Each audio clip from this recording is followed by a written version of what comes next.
Então, vou começar. Boa noite. A gente está aqui na segunda live que está acontecendo nas quartas-feiras para falar sobre NR1, NR5. E na semana passada a gente falou sobre o canal de denúncias como um lugar da ouvidoria e que é uma parte importante para entender do contexto corporativo, né? Então, é uma função importante para que a gente olhe um pouquinho para trás para ver o que, que a gente falou e para que a gente fale hoje sobre uma parte que conecta a NR1 com o apagão da mão de obra. E por que, que a gente vai falar desse assunto? Qual que é a nossa grande mensagem hoje? A NR1 pode ser um pré-requisito para mitigar essas questões das pessoas não quererem trabalhar no seu negócio, porque o seu ambiente não está bom, o seu ambiente não está pesado. Então, é sobre isso que nós vamos tratar hoje aqui, não é, Alessandro? Exatamente. Boa noite, pessoal. Primeiramente, é, exatamente dentro desse contexto, né? Desse apagão aí, por que que acontece? Aonde que existe essa lacuna aí? Essa lacuna, acredito eu, que esteja entre aquele empresário desinformado e o empresário antenado. Porque o empresário desinformado acredita que a NR1 é só mais uma burocracia. Agora, o empresário antenado enxerga a NR1 de maneira estratégica. Ela vê a NR1 como uma aliada, como uma norma que vem para poder, além de entrar na conformidade, melhorar o clima organizacional da empresa. E aí, desta maneira, reter talentos. Porque não adianta a gente focar, né? É um trabalho muito grande de fazer o recrutamento e seleção assertivo, de desenvolver um descritivo de cargo que seja ali, né, de fato, fidedigno às funções que aquele colaborador vai desempenhar. Todo esse trabalho para poder depois, quando chegar lá na empresa, a gente pensar também na experiência desse colaborador, principalmente já na hora que ele entra, que é o onboarding, né? Onde a gente faz a integração de novos funcionários. Esses novos funcionários, eles vão se sentir o quê? Eles vão ter muito mais clareza, né, das informações e aquela sensação de pertencimento muito maior quando, assim que eles entram, já existe ali uma explicação, uma apresentação de como tudo funciona, as regras, e uma posterior capacitação ou treinamento. Então, tudo isso vai trazendo essa clareza, sensação de pertencimento, vai retendo, não só atraindo, como também retendo esses talentos. Alessandro, você colocou dois assuntos aí que fala da fase do recrutamento, né, e do esforço que é contratar as pessoas, e do segundo, que é a experiência do colaborador que está chegando. E, às vezes, a primeira fase, com certeza, que a empresa interage de forma firme, é quando ela faz o recrutamento. Só que existe uma fase anterior a isso, que é quando a gente pode estar falando sobre a parte de prova social. Se as pessoas que estão trabalhando dentro da empresa, se elas não refletem esse ambiente razoável ou bom de trabalho, se elas não estão satisfeitas, elas não vão falar para frente. E existe uma máxima, quando a gente está falando de cliente, que um cliente bem atendido, ele não tem obrigação de falar bem sobre você. Mas um cliente mal atendido, ele fala para pelo menos mais sete. Então, um funcionário que não esteja satisfeito, primeiro, que ele vai fazer terrorismo contra o seu negócio, ele vai tentar piorar a situação. E ainda, ele vai contar para frente. Então, ele não vai convidar as pessoas para estarem vindo para cá. Eles, na realidade, vai falar assim: olha, não vai para lá, não, que lá é um ambiente muito ruim de trabalho. Então, quando a gente pensa nisso, então existe uma fase anterior. E quando a gente está falando que a NR1 pode ser uma mitigação, significa que eu estou criando um ambiente para que o ambiente seja bom, eu estou treinando os líderes para que eles sejam bons porta-vozes e que eles escutem bem. Eu também posso ter já criado a ouvidoria para poder estar ouvindo o que acontece, e além de eu ouvir, eu tenho que reagir se eu perceber algo de problema. E quando eu faço isso, eu demonstro um ambiente melhor para que as pessoas possam, numa naturalidade, organicamente, falar bem do seu negócio ou, pelo menos, não falar mal da sua empresa. Então, quer dizer, a NR1 ela vem para resolver essas questões de uma forma bem interessante, bem legal, com relação a tornar o ambiente melhor. E é claro que a gente tem muitas variáveis para serem trabalhadas e até para serem ouvidas, né? Com certeza. Você mencionou a capacitação de líderes, né? E esse é um movimento que ele é muito importante aí dentro dessa NR1. Por quê? Um líder bem capacitado, o clima vem de cima. Então, um líder bem capacitado, ele consegue fazer a gestão ali de uma equipe produtiva, uma equipe feliz, uma equipe saudável. Agora, se esse líder não foi capacitado, se ele nem sabe como lidar com humanos, se ele às vezes é muito bom com números, mas com pessoas ele não sabe lidar com pessoas, ele não tem ali, ele não foi bem instruído, bem capacitado, bem treinado para poder estar desempenhando aquele papel. Então, primeiro a gente tem que pensar na capacitação do líder, para depois a gente pensar ali enquanto o operacional. Porque o operacional, ele vai muitas vezes reproduzir o que ele sente, né? Então, quando ele é bem tratado, quando ele tem aquela sensação de, poxa vida, as pessoas aqui, o meu líder se importa comigo. Às vezes, se eu não sei alguma coisa, ele me ajuda, ao invés de me punir, ao invés de me expor em público, né? Ele tem atitudes aqui acolhedoras comigo. Então, se eu ver aqui, poxa, às vezes está dando meu horário, mas a gente precisa de bater meta, não só por mim, por toda uma equipe, por todo um tratamento, eu vou ficar, né? Pessoas felizes, elas trabalham melhor, elas produzem mais.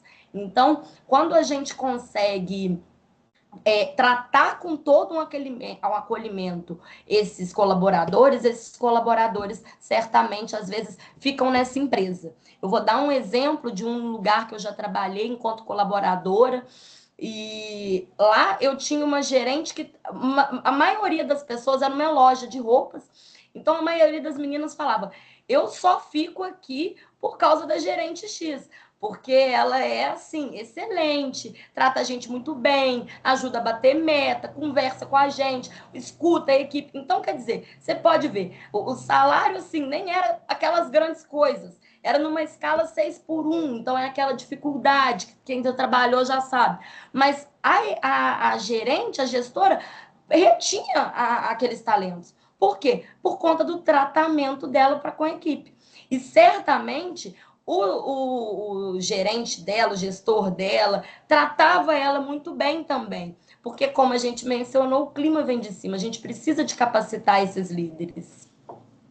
Isso que você colocou é uma de importância, porque se a gente não tiver bons líderes, ou líderes capacitados, ou um monitoramento de como esses líderes estão, porque hoje eu estava conversando com uma outra pessoa à base desse assunto também, e ela falou o seguinte, que eventualmente a gente não sabe nem o que está acontecendo até que chega o final do mês e o cara pede demissão.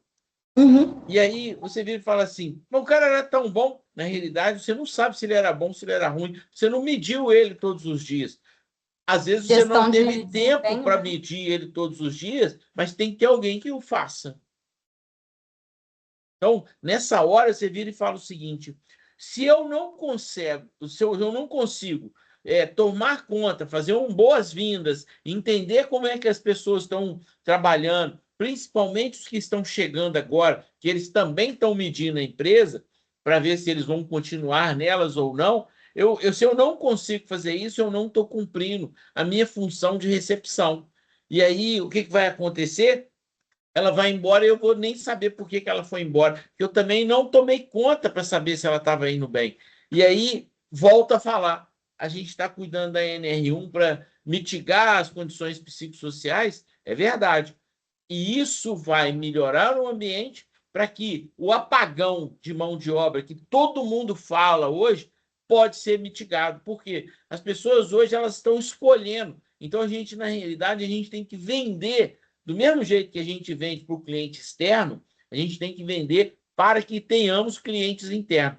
E essa venda ainda é pior, que a venda, quando a gente faz para o cliente externo, a gente faz do nosso produto, que a gente produz, que a gente conhece. Agora, quando a gente vende uma vaga para o cliente interno, a gente está falando de um ambiente complexo, que são gentes, são pessoas, e essas pessoas elas precisam de ser compreendidas, inclusive sobre uma condição que também é muito dura de escutar, que até então a gente ouvia falar numa época de dinossauros, né, que as vagas eram tão importantes e as pessoas queriam trabalhar, mas a geração mudou e as vagas também agora precisam ser vendidas. E aí, na hora que você olha, você vira e fala o seguinte: se eu não estou me sentindo bem, eu vou embora. E se eu não estou me sentindo bem, eu vou falar mal dessa vaga. E você deu um exemplo. Eventualmente, um líder pode, às vezes, resolver essa questão se ele estiver bem capacitado e bem treinado. Então, a gente precisa de envolver todo mundo, porque as pessoas elas chegam dentro da empresa com um legado que veio de fora. Que às vezes ela está lá com uma ansiedade porque o filho está doente, que o filho ficou na creche. E aí, como é que você vai lidar com isso achando que ela vai trabalhar igual num dia que está todo mundo feliz? Que ela chegou de casa e que o filho dela ficou feliz lá na creche, está todo mundo bem, não tem ninguém com febre, não tem ninguém com dor de garganta. Aí você vira e fala o seguinte: se eu não consigo perceber isso, significa que eu não estou indo bem. Eu não estou olhando para aquela pessoa como pessoa, estou olhando ela sempre só como um número de produção. E isso faz toda a diferença. Exatamente. Nos treinamentos que eu dou em capacitação de líderes, eu falo muito sobre a liderança servidora, né? O líder, ele tá ali para servir o funcionário, o colaborador. Ele não tá ali para ser servido. Às vezes tem aquele falso estigma, né, do chefe que manda, mas não é assim, é o contrário. Na verdade, é o líder que serve ao colaborador. Serve em qual sentido? No sentido de estar presente, no sentido de estar disponível, no sentido de estar atento, né, para aquele colaborador. Então, ele pode muito bem ter o colaborador, né? E aí eu não quero nem usar mais essa palavra colaborador, eu quero dizer as pessoas mesmo. As pessoas, elas estão muito desinteressadas nessas relações onde é esforço-resultado, sabe? Elas querem muito mais ter aquele ganha-ganha. Então, quanto mais a gente conseguir olhar até para esse lado que você falou de se vender também, porque quando tinha muito aquela coisa de que a empresa fica esperando e aí os funcionários que têm que disputar pela vaga. E já não é mais assim. As pessoas também querem se enxergar naquela empresa, né? Tem que unir ali as soft skills, que a gente fala muito hoje em dia, com os valores da empresa, para poder, de fato, ter ali aquele fit cultural, para poder, de fato, os colaboradores terem essa sensação de pertencimento, né? Então, assim, essa discussão das condições psicossociais versus atração e retenção de talentos é uma discussão que vai ficar cada vez mais constante, se a gente não parar para poder focar, né, em capacitar líderes, melhorar esse clima organizacional. E a NR1, ela vem muito assim, dando a mão mesmo, sabe? Para os líderes, para o RH, para os empresários, que ela vem, assim, escrevendo para a gente tudo que a gente precisa, onde que a gente precisa olhar para que a gente, de fato, consiga resolver esses problemas, reduzir esses riscos e fortalecer essa cultura organizacional. Nessa fala que você colocou do líder servir, do líder prestar atenção e entender da pessoa, eu gosto muito de uma frase, e eu repito ela com bastante frequência, que é uma frase que eu vi no filme Avatar. A frase é: eu vejo você. E eu vejo você é uma frase maior do que eu amo você, porque eu amo você pressupõe que do outro lado vai falar também, eu também te amo. E quando eu falo eu vejo você, eu falo isso desprendido da necessidade de você fazer isso comigo. Então, se eu crio condições para que eu evito que você tenha problemas psicossociais e que você também vai ser acolhido diante de alguns problemas, e eu não tenho que falar isso da boca para fora, eu tenho que falar isso com um acolhimento, de perceber a pessoa, de perceber que quando ela chegou na empresa, eventualmente, se aquele dia não está tão bom, eu vou também atuar e vou tentar resolver. Eventualmente, existe aqueles super endividados que, por conta de dívida, ele não consegue pensar bem, ele está sempre, o tempo todo, pensando em dinheiro, dinheiro, dinheiro, e, eventualmente, ele está assim porque ele estourou o cartão de crédito. E aí, olha só, eu posso ter dentro do RH alguém que vira e fala o seguinte: olha, eu preciso de conversar com aquele cidadão, com o apoio de alguém do financeiro, para ensinar ele a reequilibrar as finanças. Às vezes ele não está fazendo os melhores contratos, ou ele não está gerindo bem as questões de despesa, e a gente pode montar uma capacitação para melhorar, porque o problema dele pode estar repetido para outros. Então a gente começa, eu vejo você, é aquela hora que você fala o seguinte: eu estou te escutando na alma. Então, eu vou reagir e vou estar com autoridade, melhorando o nosso ambiente, porque eu estou resolvendo seus problemas. Eventualmente, eu não estou dando dinheiro, eu não estou dando folga, eu não estou criando condições que a empresa não está pronta para isso. Mas eu estou criando dedicação de atenção.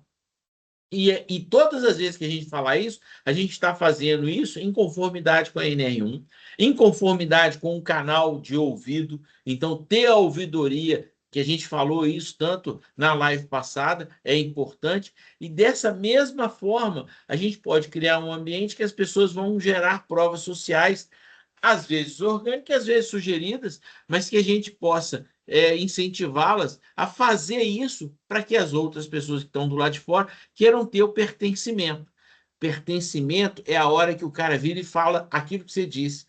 Pessoas felizes, com a imagem de pertencimento, ela vai falar o seguinte: olha, eu vou fazer diferença no resultado dessa empresa, independente daquilo que me é esperado, eu quero surpreender. Porque é assim que funciona quando você faz o pertencimento, quando você se engaja numa causa. E aí, é o que a gente está falando, e a forma que a gente está aqui trazendo, é dessa forma: é virar e falar o seguinte: olha, eu preciso de olhar para as pessoas e transformar. Não numa questão de igreja, porque é muito divino isso. Eu acho que não faz parte, num lugar que a gente está trabalhando por conta de salário, pensar nisso. Mas a gente tem que imaginar que as pessoas têm alma, e elas são pessoas, e elas precisam de ter um carinho acolhedor com uma ida. Não significa que tem que ter volta. Eventualmente, nem todas as pessoas que vão estar trabalhando com a gente vão continuar lá. Mas se a gente tiver o carinho e a gente dedicar, muitas delas vão estar fazendo isso de volta, tendo pertencimento e, eventualmente, querendo fazer muito mais do que elas normalmente fariam, só por obrigação. Com certeza. Pegando um gancho disso que você falou, eu acho que a gente tem que pensar muito na motivação. Na motivação desse funcionário em permanecer nesse lugar. E aí, igual você falou, mas às vezes não pode dar folga, ou então não pode dar um prêmio, um dinheiro, enfim. Às vezes, o que motiva Pedro, o que é diferente do que motiva João, que é diferente do que me motiva, que é diferente do que motiva outro. A motivação, ela é uma coisa muito única. Então, às vezes, uma pessoa que gostaria de um acolhimento, de uma pessoa que chega e fala, poxa, tá tudo bem, o que está acontecendo com você? Não é a mesma pessoa que gostaria, às vezes, não sei o quê, de uma folga, sabe? Ou então, às vezes, uma pessoa, às vezes, não, a folga não, eu tô precisando mesmo de um dinheiro a mais. Então, assim, cada um tem a sua particularidade. E aí, aonde que entra o papel de um bom líder nisso? Em, né, pegar esse gancho, em ver as pessoas de verdade, enxergar elas e realmente falar, olha, a Cláudia, eu acho que para ela seria uma folga. O fulano, para ele, seria um. Você está entendendo? Enxergar mesmo, olhar para cada indivíduo enquanto indivíduo. Ficou. enfim, olhar para esse indivíduo enquanto indivíduo mesmo e capacitar esse trabalhador ali, né? Capacitar esse líder para poder conseguir lidar com esse trabalhador, né? Para poder conseguir entender cada situação, cada trabalhador, como que ele vai agir em cada situação. Realmente se desdobrar ali, ter um jogo de cintura mesmo, né? E isso não é para ser assim, ah, não, mas tem que ser dom natural. Não, isso é capacitado, isso é ensinado, né? Alessandra, e nessa condição, a gente imagina o tamanho da obrigação que tem que ser o RH, porque o setor de recursos humanos, ele está gerindo recursos humanos. E aí ele precisa de ter uma boa ouvidoria, ele precisa de ter conexão, ele precisa de sair da sala e ir no ambiente de trabalho para entender o que está acontecendo, se tem algum desconforto, se tem algum problema, se tem alguma cadeira quebrada. Então, na hora que você olha para isso, você fala o seguinte: olha, eu tenho que capacitar os líderes, mas o meu RH, o meu recursos humanos, ele tem que ser ainda maior, ele tem que ser quase que um xerife para que tudo funcione, para saber se tem conflito com os líderes, e se tiver conflito com líderes, como é que ele vai tratar, como é que ele vai lidar com isso. Então, essa é uma condição que a gente vira e fala o seguinte: o tanto que a NR1 vem para ser preventivo, enquanto se adapta a uma regra que está sendo imposta, mas ela poderia não ser imposta e ser uma mitigação do apagão. Porque o apagão significa o seguinte: eu estou criando um lugar que a minha empresa está faturando, mas eu não estou conseguindo ter um ambiente tranquilo. E aí essas pessoas não estão trabalhando aqui por boa vontade. Quando elas veem uma oportunidade, eu acabei de treinar, elas vão embora. Eu não treino para que elas não vão melhores, mas eu treino para manter elas ruins aqui. E aí tudo isso complica, porque eu viro e falo o seguinte: se eu não estou investindo para treinar, eu estou mantendo elas ruins. E se eu treino e elas vão embora, significa que o meu ambiente não está bom. E se eu faço isso tudo porque os meus líderes não estão bons, porque o meu RH não está bom, eu tenho que demiti-los? Não. Eu não estou mais apto a demitir ninguém. Eu preciso de melhorá-los. Eu tenho que ser responsável para fazer isso.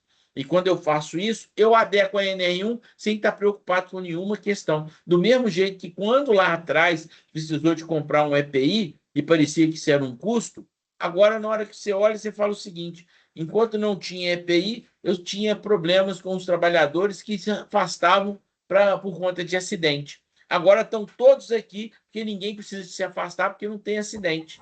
Então, eu não tenho problema de multa, eu não tenho problema de produção, está todo mundo produzindo. O que eu preciso agora é de fazer as pessoas quererem ficar na fila para ocuparem as vagas. E isso vai acontecer se a NR1 for bem implementada e, junto com a NR1, um complemento, que é tornar as pessoas felizes. Porque só resolver o problema de ansiedade, de depressão, de tristeza, não é uma solução. A gente precisa de transformar num ambiente feliz.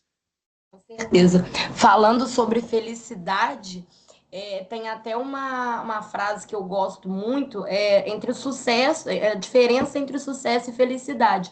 Porque o sucesso é querer conquistar aquilo que a gente quer, né?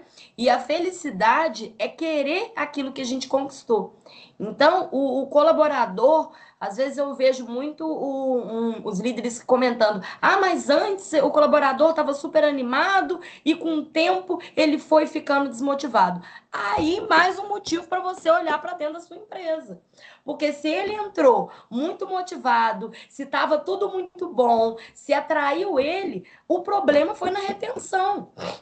Então, você às vezes criou um ambiente hostil, ou às vezes aquele ambiente onde o colaborador tem que decidir tudo por si, tem que fazer tudo por si, não tem orientação de nada. Pensa, vamos supor, numa recepcionista que às vezes foi contratada para desempenhar um papel, sem um devido treinamento daquele programa que ela tem que fazer de agendamento de consulta.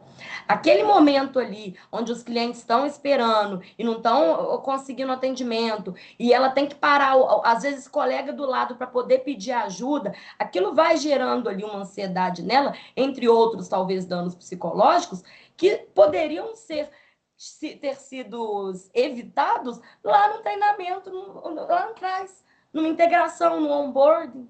Quer dizer... Alessandra, você colocou uma parte aí do treinamento, que eu vou estar lidando agora para falar do exercício que a gente precisa de praticar sempre.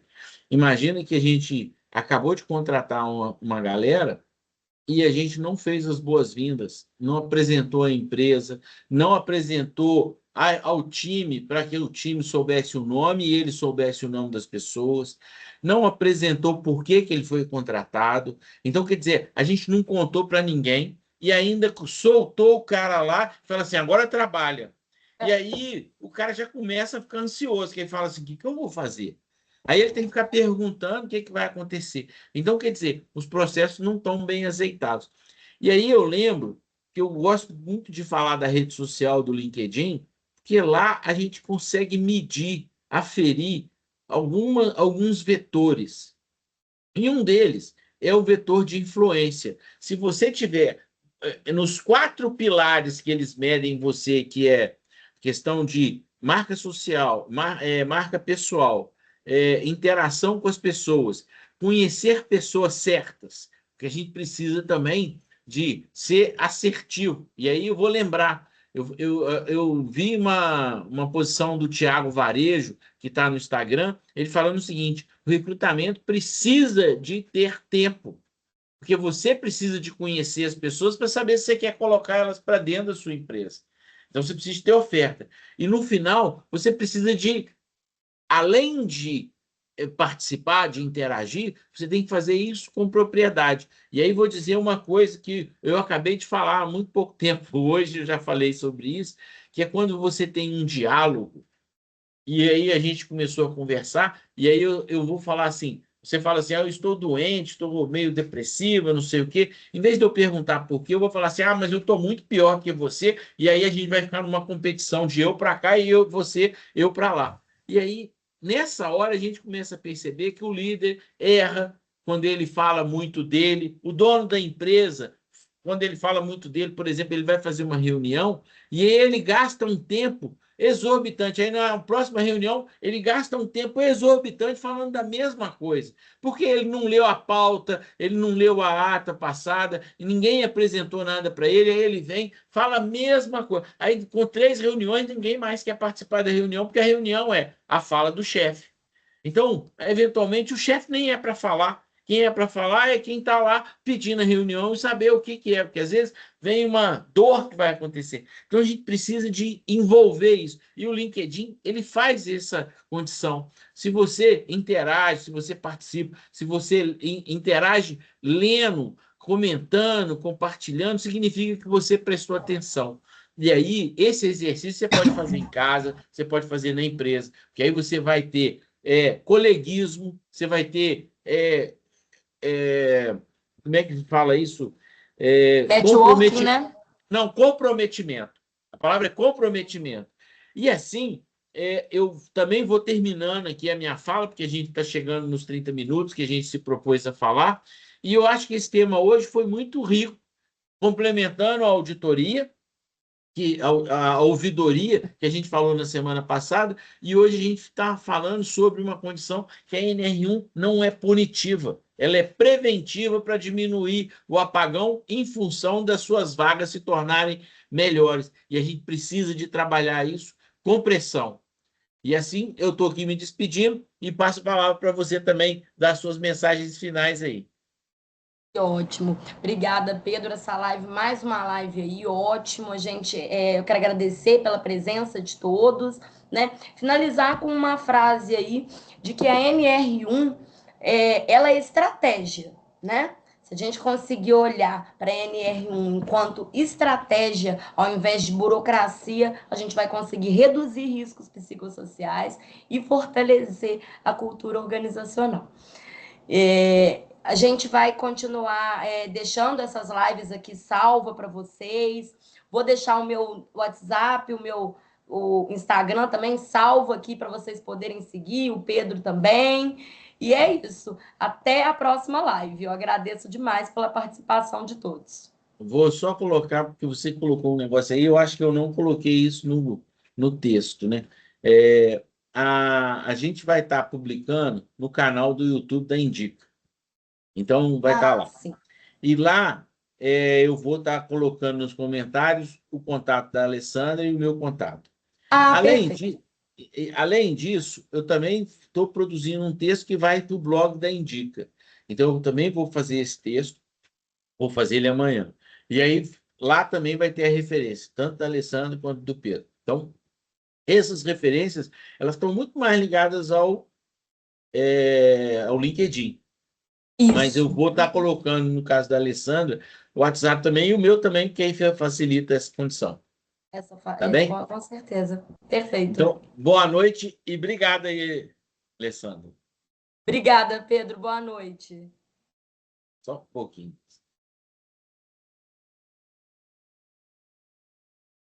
Agora que eu parei de gravar.